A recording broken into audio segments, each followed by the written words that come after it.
Muraho neza abakunzi ba Forex, murakaza neza kuri YouTube channel yacu Manila Forex Academy.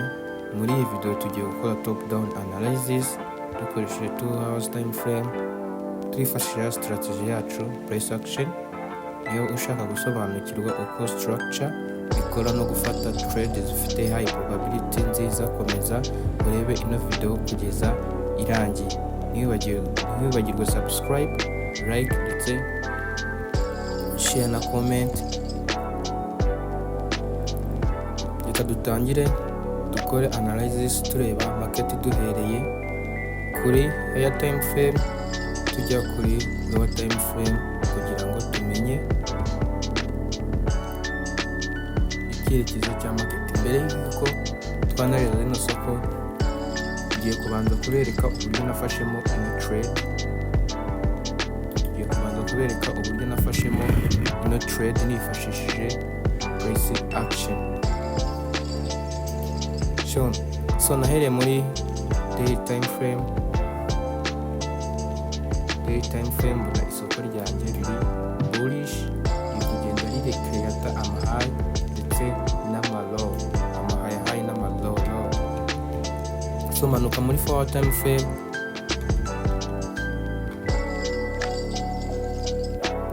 Forward time frame naho nsanga riri bullish, hanyuma mpita ntangira kwifashisha ya strategy yacu ariyo price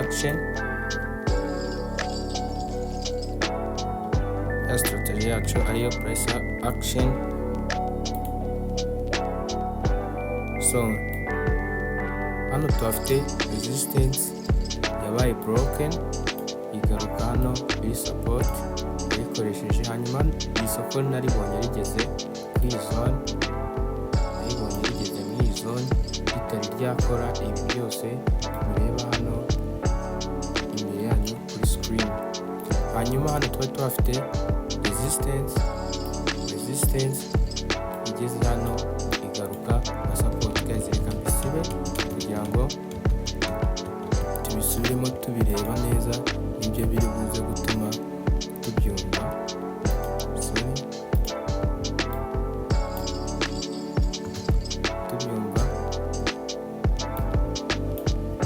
Kugira ngo ndebe market structure nabanje njye nifashisha ama resistance n'ama support isoko ryagiye rikoresha mbere y'uko ibi biba. Nasanze naho tuhafite resistance yabaye broken, iza gukora nka support. Hano tuhafite resistance, ariko icyo gihe isoko ryari riri muri iyi move itari ryakora ibi muri kubona hano guys. So hanyuma ikintu nakoze, naciye ino resistance yanjye, ndangije ntegereza ko market iza gutacinga kuri ya resistance kugira ngo nshaka mu confirmation entry, hanyuma mbone kuba nafata trade. Hanyuma isoko ryaraje rikora touch kuri ya resistance yanjye, hano yari yabaye support, riyikozeho ariko ntiryatanga candlestick ifite imbaraga yari kuma uburyo bwo kuryinjira, kuko hano urabona ko yari imaze gutanga bearish engulfing. Hano ihageze kuri ya resistance yanjye ariyo yagarutse hano ikaba support, ihageze ntiyatanga candlestick ziri seriye, cyangwa navuga candlestick ikomeye yama uburyo bwo kwita ninjira ino trade. Byatumye aha nafata trade, ntegereza wenda ko isoko ribuze gukora rejection kuri resistance yacu yaje igakoreshwa ikaba support. Hanyuma isoko iraza irayimena nk'uko byagaragaraga neza, iyi fake out. Hanyuma rirongera riragaruka ritanga engulfing, ariko sinafatamo trade kuko iyi soko naryinjiye muri 2 hours time frame, niho mfatira entry. Hanyuma sinafatiraho trade, ndangije ntegereza ko riza gukoraho ahangaha. nabwo byagaragaraga ko iri soko nanone ritari ryagira imbaraga muri bullish, kuko nubwo ryakoze rejection ariko hano ryari rimaze gutanga candlestick strong ya bearish engulfing. Ibyo byatumye nsa nk'ugira amakenga yo kutinjira ino soko, hanyuma ntegereza ko imena iyi support yagarutse hano ikaba resistance hano igakoreshwa nka support. Muri patina yacu twari dufite patina ya left shoulder head and right shoulder, ubwo twari dufitemo patina ya head and shoulder, ariko ntabwo ninjiriye kuri right shoulder kuko ku itegeko ry'iyi patina umuntu agomba kwinjirira kuri ari uko isoko ryamenye neckline. Hanyuma nategereje ko riza rikamena ino support resistance hano yagarutse ikaba support twakwita nka neckline. riyimennye ikora rejection, hanyuma mfataho trade ahangaha,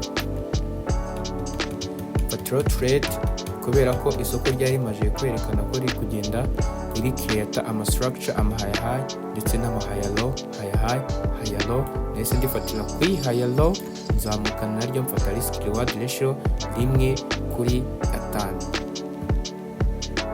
Mfata risk reward ratio 1:5, ninjire hano stop loss hano munsi ya support, nzamukana naryo 1:5, naviriyemo ahangaha. Guys, murabona ko yari trade imeze neza. So hanyuma mureke dukomeze twanalize iri soko rya GBPJPY, turebe noneho ubu aka kanya rifite iki, rigiye kuduha iki. Twifashishije ya strategy yacu price action nkuko natangiye mbibabwira, hano turaza kuhasanga tuhafite icyo twakwita nka support iri strong kuko yagiye ikoreshwa inshuro nyinshi. Touch ya mbere ikora, touch ya kabiri ndetse na touch ya gatatu. Urumva ko ino support yacu ntacyo itwaye, nta mpamvu tutayimakinga. Ariko mbere yo kutradinga iri soko cyangwa kwinjira rino soko, muribuka ko itegeko rya mbere muri price action ntago tuba dukwiye gufata trade mu isoko riri muri consolidation. Isoko riri muri consolidation ifata trade ari uko habayeho breakout and retest. Niyo mpamvu iri soko rya GBPJPY ku iyi support ntigeze mfataho trade, ku iyi support sinigeze mfataho trade. Nategereje ko rimena ino resistance aho, kuko biragaragara ko iri soko ryamenye ino resistance. Isoko ryacu ryari riri consolidation, hanyuma rimena resistance. Ikintu turaza gutegereza retest kuko ryayikoreyeho, ryayimennye. Hanyuma turaza gutegereza retest kuri zone, hanyuma niza kuduha confirmation candle. Dugusa confirmation candle ni engulfing cyangwa ama rejection, shooting star, pin barrel ndetse n'izindi. So rero iyi trade niza kuduha confirmation candle kuko isoko ryo ryamaje kugaragaza ko riri kugenda recreate ama high high, ama high low, high harigeze hano bijya muri consolidation. Hano urabona ko ryamenye ino high, bivuze ko ryatangiye bullish. Turaza gufatira trade kuri resistance yagarutse hano ikaba support.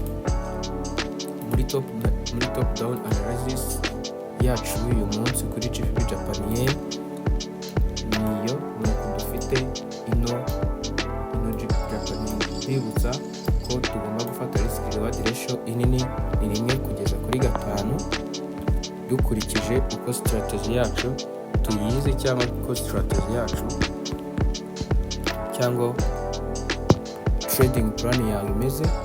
discipline ndetse nuko woba warateguye ibintu. Ngiye kuri trading plan yanjye sininjira isoko riri consolidation, simfata risk reward ratio irenze 1/5, nabwo mfata 1/5 bitewe na stop loss yariyo. Iyo mbona stop loss ari ntoya mfata risk reward ratio nini, ubwo mfata 1/5. hanyuma iyo mbona stop loss ari nini mfata risk reward ratio 1/3, 1/2 ndetse na 1/4 sometimes. So iyo niyo analysis yacu kuri GBPJPY dukoresheje top down analysis, price action muri 2 hour time frame. Niba wagize icyo wungukira mw'iyi video, kandi like, subscribe, na sharing, urabukoze. Unashyire comment hasi umbwire icyo utekereza, tuzongere duhure mu yindi video. Murakoze. So rero mbibutsa ko ushaka gufata zino trade cyangwa entry, hano twanariza kuri YouTube channel yacu Manila Forex Academy. Mbibutsa ko izi trade ziba nzishyira muri group channel yanjye ariyo Manila Forex. Urakanda muri bio, hanyuma dena